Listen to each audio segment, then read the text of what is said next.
Let's get into it and get down to it. Welcome to Figure It Out. This is George Grumbacher. Joining me, as always, is Centauri Minor. Hello, folks. Helping us move from awareness to action this week is Mr. Jason Gillette, the owner of Guild Consulting LLC, a public health consulting firm focused on opioid mortality in rural communities. Welcome, Jason. Thank you so much for having me. Thank you. So we are very excited to be having sort of a new series on the podcast, this What It Means to Be.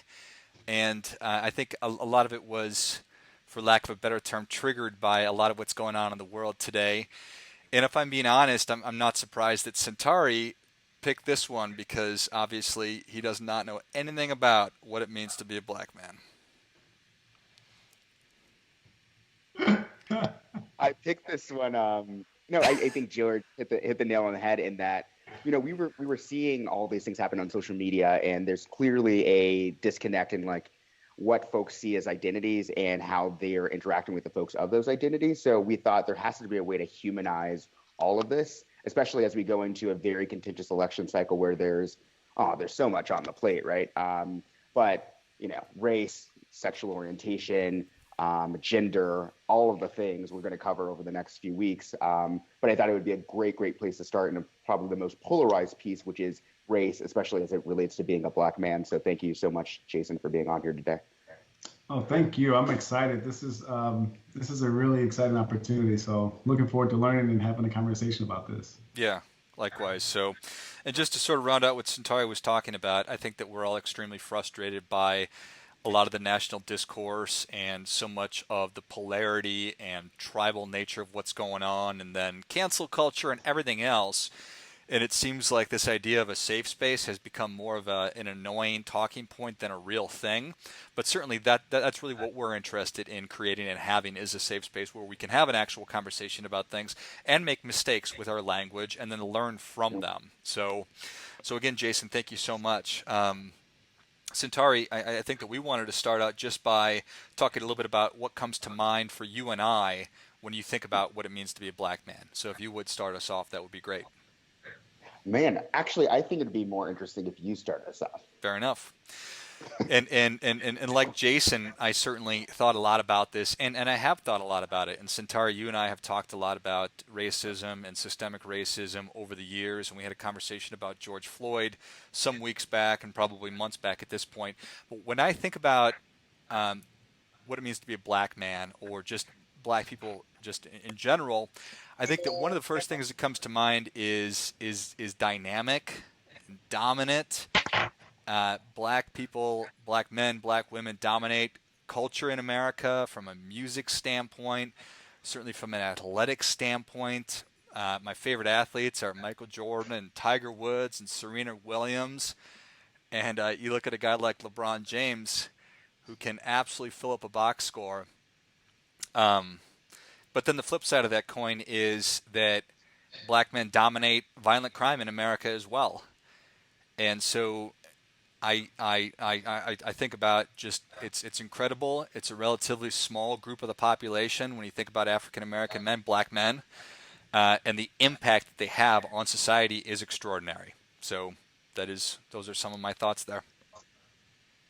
Thank you, George. Thanks for sharing. Yeah, and we've had many of conversations around this. I think for me, I would go back to a conversation on another podcast that you and I were on with Catherine Alonso, which is like, when I think about my identity as a black man, it's more so thinking about it as not a monolith. So my lived experiences can only be my lived experiences. And so I'm thinking about the diversity within Black culture and the diversity among Black men is always really top of mind for me. But right now, it's so pushed to the forefront that I don't think, and Jason, I'm very curious to hear your thoughts about, I don't think I've had the space to really process what it means to be in the spotlight right now. Because I think every conversation you have right now is around race and identity, especially as you think about policing and police brutality. Black men are the number one thing that you kind of think of, and that's where the research and the literature and all the stories. And so for me, it's more so when I think about it, I think about how do I come to my own and really process this myself. So I'm excited to have this conversation with Jason that probably helped me process that in real time. Thanks, Centauri. And And how about you, Jason? That my thought on the question around what comes to mind. The first thing that comes to mind recently, based on the current events, is a version of. We are a version of a man, and so when we think about that, it's not entirely negative. I think we're a version of a people that have, to your point, George, have innovated science and medicine and music and art, fashion, and in other areas as well. And so that version of a black man or a black person comes with a great sense of pride. Unfortunately, I think that when we talk about version of in this context, as we see the unfoldings of what's happening, we're being reminded of a version of black that is threatening and inferior, fundamentally yeah, incompatible with society. And so when we are reminded of what we are, if you will, versus who we are, it's these type of reminders that cause the level of anxiety and stress and these civil unrests that kind of erupt over time. Yeah. So when you think about, I mean, it's such a difficult issue. I mean, what does it mean to you to be a black man? You know, it means, you know, it means that in two part, it means that one, you are looked at based on what you look like, and one thing that I've told my son a lot is that when you wake up in the morning, you remember very quickly that you're black. It's one of those things that's a constant reminder, and so I'm constantly reminded of who I am every morning. But then it's when you see this, what it means to me now is that I have to be prepared to have a conversation or defend my perspective as a black person. I'm often looked at in this moment as a part of the solution. When, in all fairness, it's being a black person in America is more so about finding out or establishing your cultural norms and understanding who you are, and then having to assimilate into the population it can be challenging. And those are the issues that I think cause the greatest level of angst now. I think, Jason, it would also be interesting to talk about, especially as black men. It's really interesting because I'm sure you're in many spaces where you're either the only person of color or obviously the only black man, but thinking through what it means from the context of what it means as a signal to other people in the room. So there's so much research, and I've certainly had to talk to coworkers about it. Like, I have to be so much better than, or I have to be so much on best behavior because I have to be, because I'm now portraying a quote unquote brand of black men. So I have to be always number one. I always have to be on point. I always have to be very nice, very polite, very good, Right. to make sure that I don't mess it up for the other black guys that might come after me, and how stressful and exhausting that is in a place where my white counterparts never have to even think about it, let alone do it. That is a very good point. I've in recent months I've had to have the conversation on race more often than I thought I should have. But the question around white privilege and white fragility and just again being in the room when you're the only black person, you often feel like you represent the entire race as you go through your professional career, because there are so few of us in so many roles of leadership, but then also it's the stereotypes that people hold that you're not aware of, and so you have to be, again, mindful of what those stereotypes are and try to address them prior to even. That's why it's so important that you dress nice and that you speak proper English and that you articulate yourself well, because you want to make sure that you give yourself a chance to be heard and be seen as equal before you get, as you move through these spaces in America. And so it is a challenge. And being black, oftentimes, and I was raised that you had to be better. Like you have to be better than your counterparts just to be considered equal, because the moment you make a mistake, it's because of the color of your skin, not because you're human and you're fallible. And so it is an ongoing challenge. Jason, where did you grow up? So I grew up in Los Angeles, California, at South Central, and it was Well, I a did know that. Well, yeah. So yeah, that's where I was born and lived out most of my adolescenthood until I moved around a little bit. Got it. Fair enough.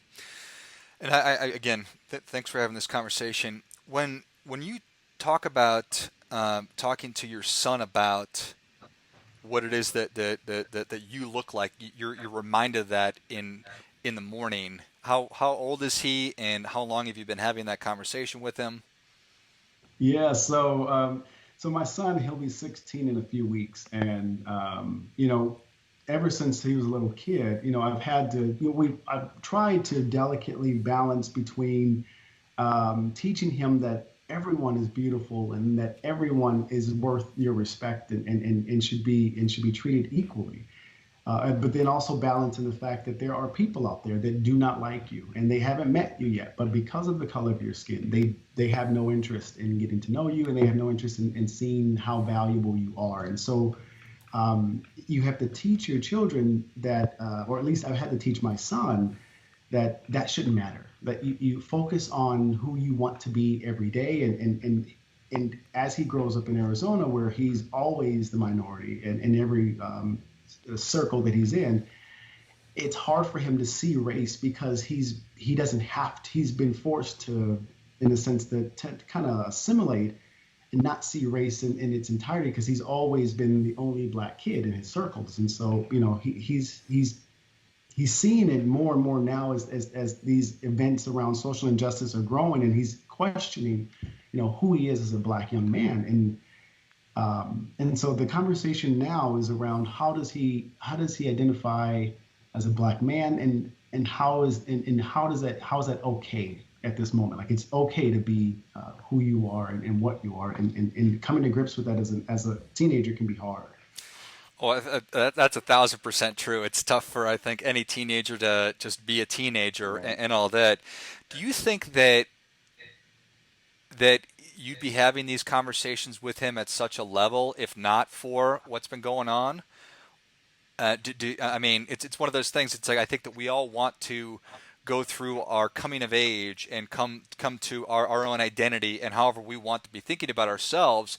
Did this just force it, kind of force him to think about this more? Yes, actually, you're right, George. It was this moment. Really, he came to me asking, like, Dad, what does it mean? Like, what is all this about, and why is this?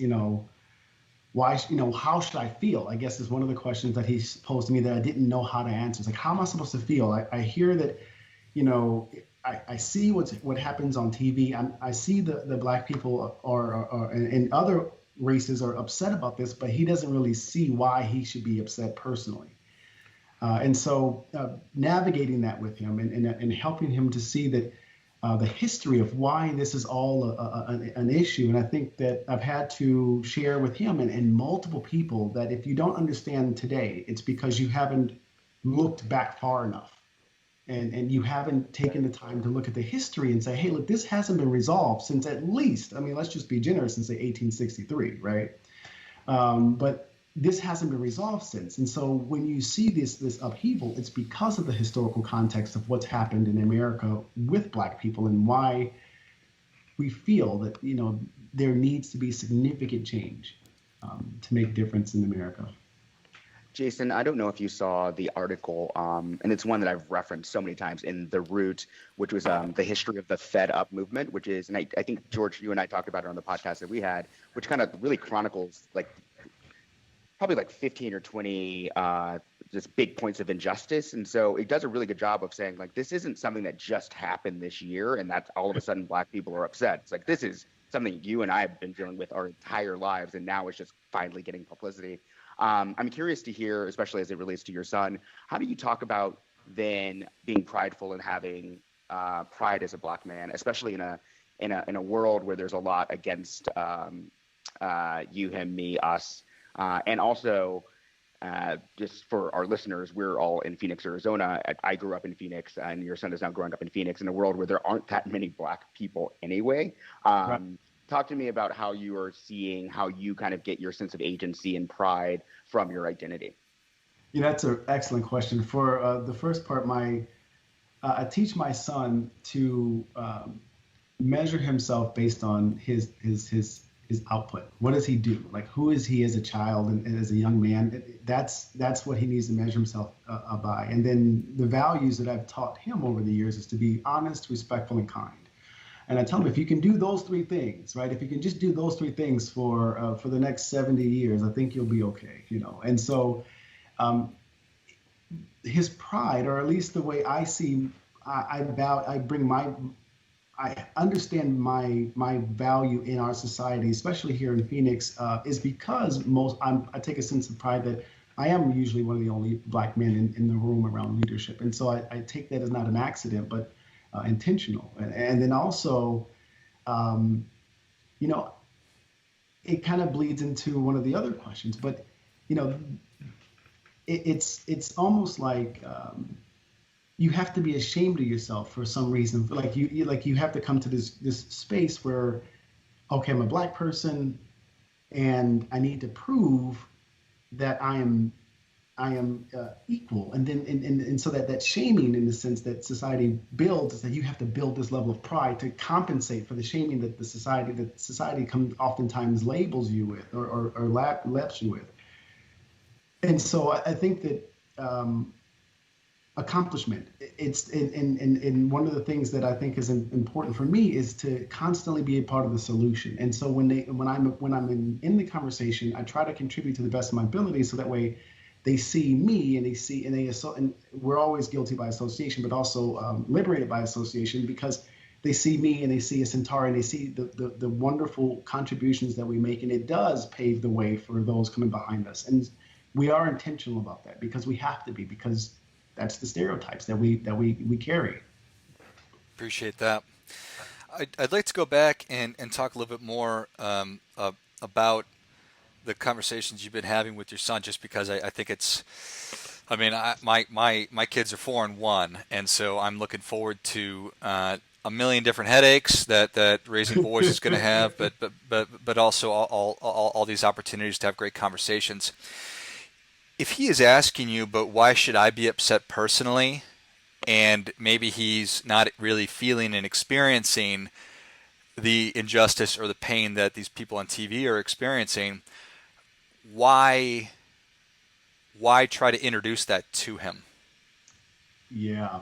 It's one of those things where you either introduce the trauma or you ignore it. And so that's a, I my son still doesn't see the where he fits into this, because again, he hasn't been directly affected by it.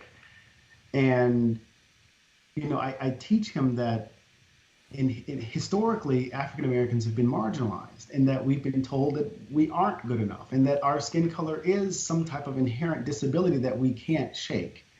I've also told him that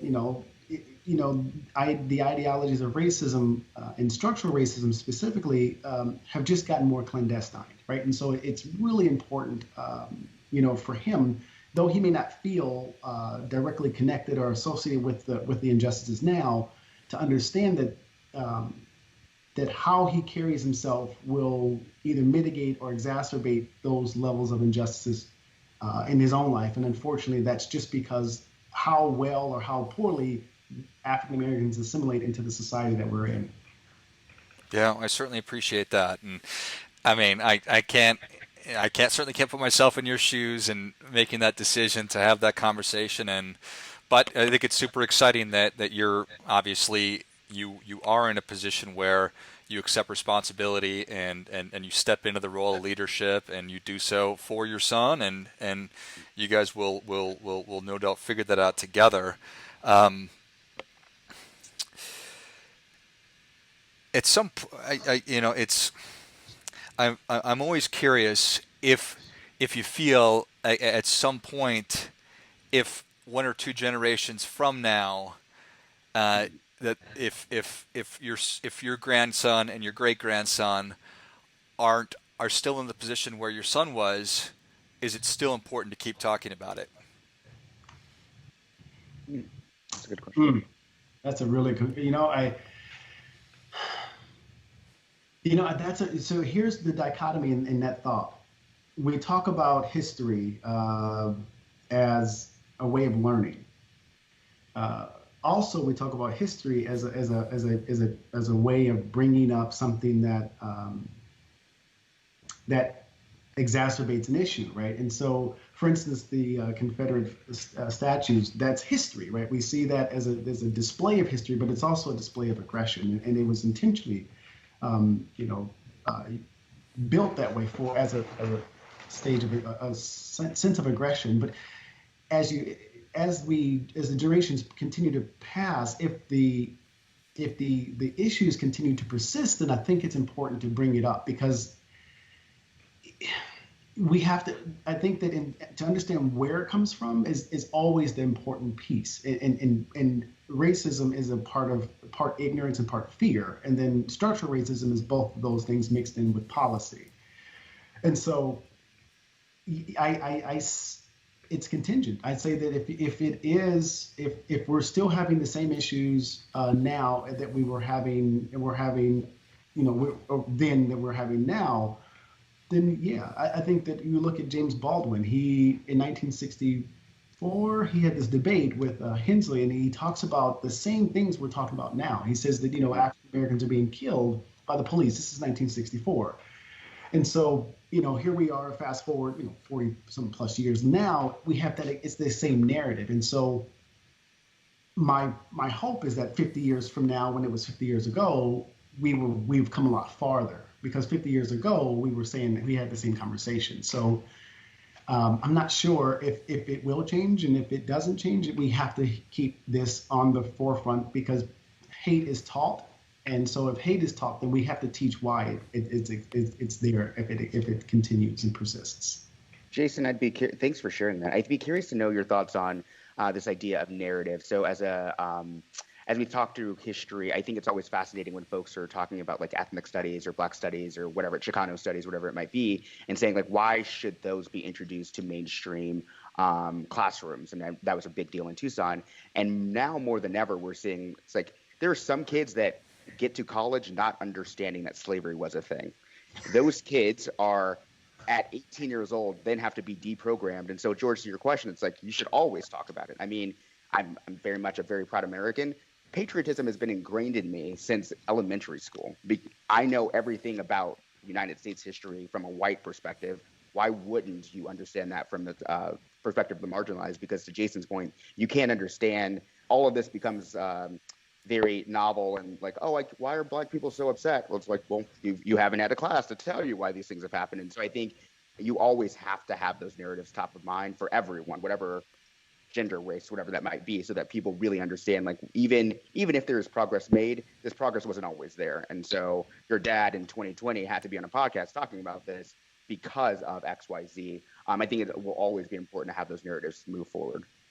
Great point, Centauri. Yeah, I agree, and I think that it's how it's told, and I think that and this is my personal experience in having conversations like this recently. People are uncomfortable going to the slavery conversation. They don't want to go back that far, and so when I bring up, why this is an issue or why we have this unrest, and when I say, well, let's go back to slavery, most people are like, whoa, why are we going to go back that far? And my question is, if you don't understand where it came from, then of course everything is going to look foreign to you, right? It's all going to look foreign to you, and so I've had to go back and share, hey, this is what has happened over the centuries, and it has not been resolved. That's why you're seeing some of these things. It has not been resolved in a meaningful and sustainable way. There's been some lip service, and there's also been some small gains this year that have symbolized that we're going in the right direction. But again, it was intentional. The structural racism was intentional against African Americans, and so for it to be resolved, it has to be intentional in regards to creating its solutions. Yeah, certainly appreciate. And And 100% agree with that. Um, the the concern that I have, and as I try to balance, and I put myself in your shoe, or however it plays out. My wife is Jewish, and we're raising my two sons as Jewish, and so it's like anti-Semitism is certainly a Mhm. real thing. But do I want to put it into my kid's head that there's people out there who are trying to do harm? And just to, if I were in your shoes, would I want to put it in my kid's head that there are these people out there that hate you because of who you are, and life is going to be a lot harder because you are this person? And then that's always in the back of my head, and it's like this self-fulfilling prophecy of the world Mhm. is out to get me, versus I this is stuff I got to know to keep myself safe or to show up. So that's it, that's sort of what's bouncing around in my head. It's how do you balance those two important things? Yeah, and that's a really good point. It's and there's and I struggle with it personally as well because there's reality and then there's the pessimist and then there's the optimist. I think all three lanes exist in the same space. And so, as an African American, the reality is that there are people out there that don't like you, right? But you also want to take in the perspective, and I value this is that come in with the best intentions. Be positive. Don't anticipate negative things to happen, and just and create a space where, at least emotionally, where that you're safe and secure. And so I think that believing in the fact that there are people out there that may not see you as a human as equal versus being positive and treating everyone with respect and when those instances happen address them as they occur. You don't want your child to be unprepared, and so that's where that delicate balance is. When do you prepare them for when it does happen, because it will? And so when is that time that you prepare them? And I think that's a really difficult question to unearth. What do you wish that more people knew, or that others did better? you know um there's a it sounds cliche, but I wish people knew that they can. And I'll preface it by saying that I was watching a program, and Neil deGrasse Tyson said some myths deserve to be broken apart out of respect for the human intellect. And the idea, to your point, George, that we can. And so what I wish we knew is that despite the circumstances that are in our society, despite you know where we're at economically and how things are being managed, we can make these changes both personally on an individual level, but then as a society we can make these larger changes structurally. Because to believe that we can't, it is an insult to the human intellect. We have to believe that the interventions and the process for improving our society is within all of us. And so I think that I wish people knew that they can do these things. What percentage of people do you think that are already there? Do you think that a lot of people know that, or That's a is good it question. is it I think you know what there's a country song that I think that I remember. Most people are good. I think that most people, you know, it's always the ones on the farther ends that scream the loudest. I think that most people get it. I would venture to say, and I don't know most people, so I'm speculating, but I do think that most people understand, to whatever degree that they agree with it, or they comprehend, or they support initiatives is another thing. I think that most people understand, though.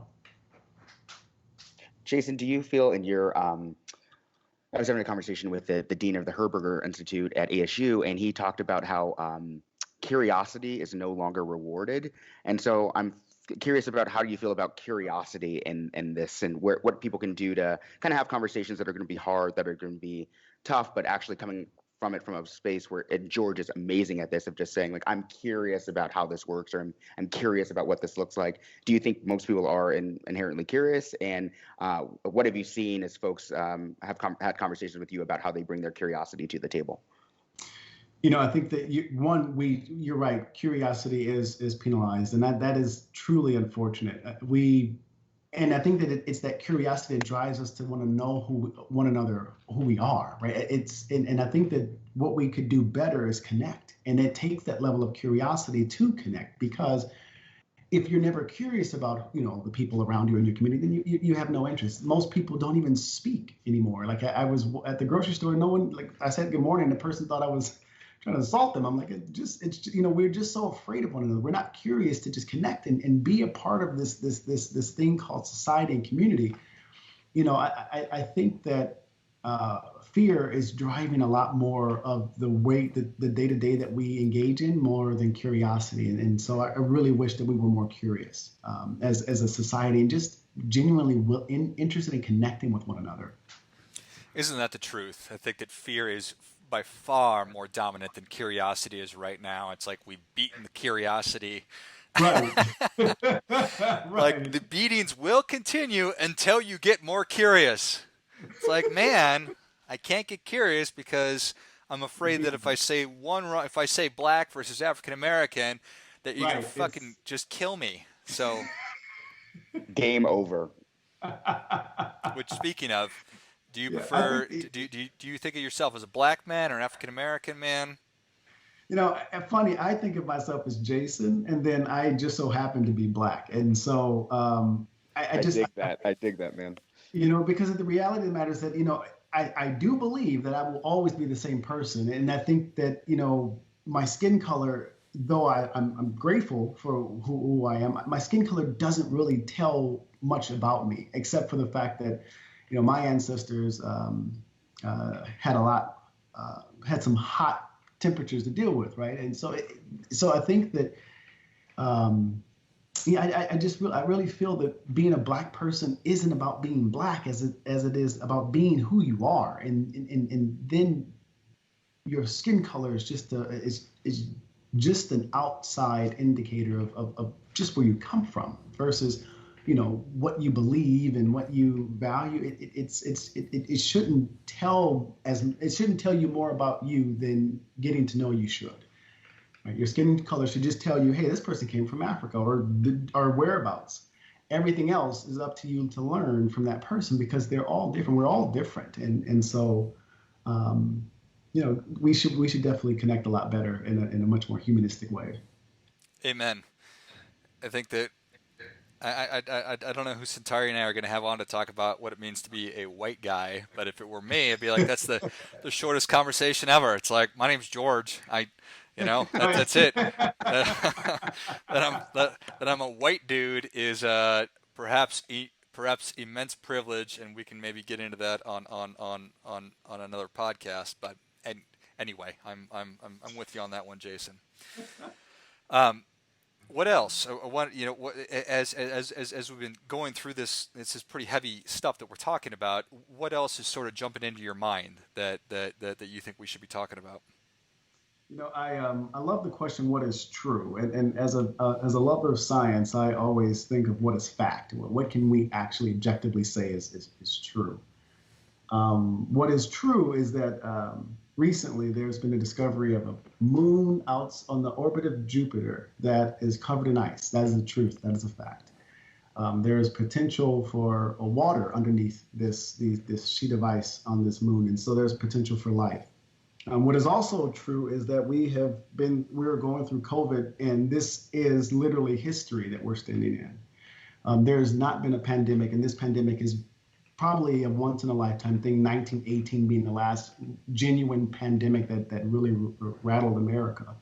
And so we're in the middle of a historic pandemic that is changing the way we engage in commerce, how we engage socially, how we engage in the way we eat, how we engage in entertainment. It's changing all these fundamental thoughts and ideas and norms of our society, even how our education system works. And what is also true is that we are in the middle of one of the largest civil rights movements ever in America. So it's been, I mean, it's dwarfed the 1960s, it dwarfed the 1911's Silent March, it dwarfed the Plessy versus Ferguson initiatives. Like this is truly a historic moment for Americans of all color. And so, though these things are true, what is more important to take with these truths is that in the near future, our life will be forever changed, whether we discover life on another planet or we go into 2021 significantly different than where we left 2019. And so I think what is true and what I would like and implore everyone to think about is that we have an individual and active role in defining what 2021 looks like. And so we can be redefining ourselves and discover a new society, not just in some distant planet, but then also discover a new society within ourselves here in Phoenix, Arizona, and nationwide. And we can actively change and be that society that we know we can be as a whole. And so I think those things are true. And I'd like to see how they play out in 2021. I think that's so well said, Jason, and I think that's so important right there. That was I awesome. think, if you or I were just to look at what's going on in here I am in Phoenix, Arizona. We are in the midst of this historic time, but it's like, okay, well, how do I participate? What Exactly. what impact could I possibly have? Unless you think about it in the terms that you just laid out, then you can't. And this will be a wasted opportunity versus if you take ownership of this and in your life and in the lives of the people that you have access to or some kind of impact on, then if we all did that, well, that's really how the needle gets moved.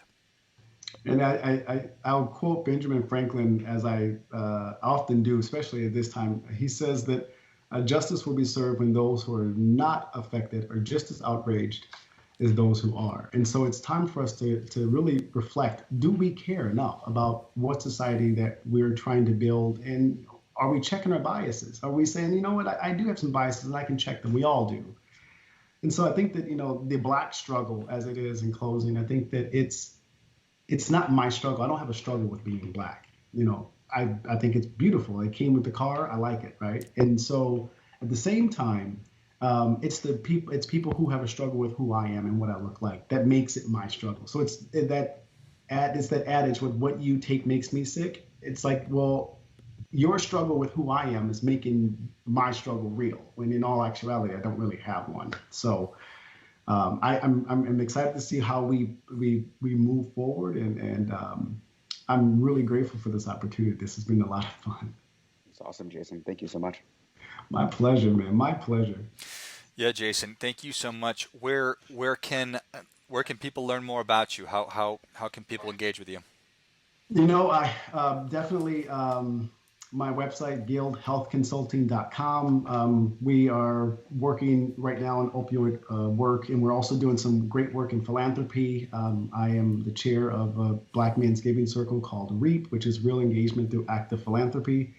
And we're doing a lot of work on social justice and COVID-19 response as well. So my email is jason.d.gillette@gmail.com. If there are any questions or insights or perspective that I may can learn from. So yeah, feel free to connect with me. Awesome. Anything else, Centauri?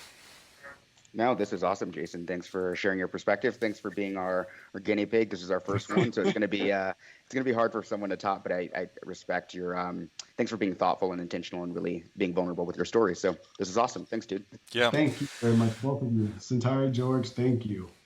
Thanks for listening. If you want to, and I would very much encourage you to, because we are three very, very handsome individuals. You can find this on YouTube as well, and I will list that in the notes of the show. Go to guildhealthconsulting.com. You can shoot Jason an email. I will list all the contact information that he shared in the notes of the show. Thanks again, Jason. Thank you so much, both of you.